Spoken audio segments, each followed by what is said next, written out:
Filet mignon is a mystery for a lot of home cooks. It's expensive, intimidating, and there's that nagging fear of ruining it. Let's be honest, no one wants to pay $25 for a mistake sitting on their plate. But here's the thing. It's not about complexity. Filet mignon thrives on simplicity because it's already a powerhouse of tenderness and flavor. If you overthink this cut, you're doing it wrong. Less is more with filet mignon, and that's your first big lesson. Start with the right cut. Look for fillets that are roughly 2 inches thick and have good marbling. They should feel firm to the touch. Skimping here is a mistake because you can't fix poor quality later. Let the fillets come to room temperature before cooking. This is non-negotiable.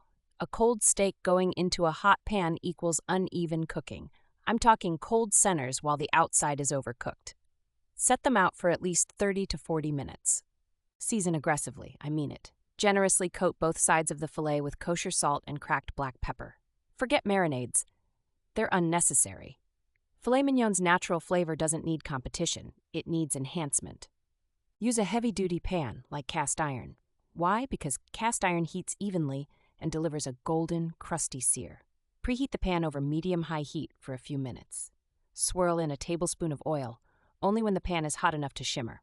Place the steaks in the pan and don't touch them for 3 to 4 minutes. This is how you get that iconic crust. Resist the urge to move the steaks. It's not a toddler's sandbox. Patience pays here. Flip the steaks and immediately add a tablespoon of butter, a smashed garlic clove, and a sprig of rosemary or thyme to the pan. This step smells as amazing as it looks. It's culinary theater with real payoff. Tilt the pan slightly and begin basting with the melted butter.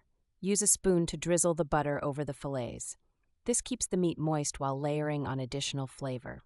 Think of it as the filet's spa treatment. For doneness, use a meat thermometer. Rare is 120 degrees Fahrenheit, medium rare is 130 degrees, and medium is 140 degrees Celsius. Don't poke and guess. A thermometer eliminates the guesswork entirely. Trust me, this one tool will save you heartache. Once cooked, rest the steaks on a cutting board for 5 to 8 minutes. This is crucial. Resting lets the juices redistribute, keeping them in the meat rather than puddling on your plate. Resting isn't optional, it's science. Pair it smartly. Filet mignon works beautifully with mashed potatoes or roasted asparagus. No need to go overboard. Choose sides that complement without shouting over the steak. Let filet mignon be the star it is. Filet mignon isn't hard, it's just specific. Stick to the basics, respect the process, and you'll feel like a 5-star chef in your own kitchen. And yes, it's worth every penny. You've got this.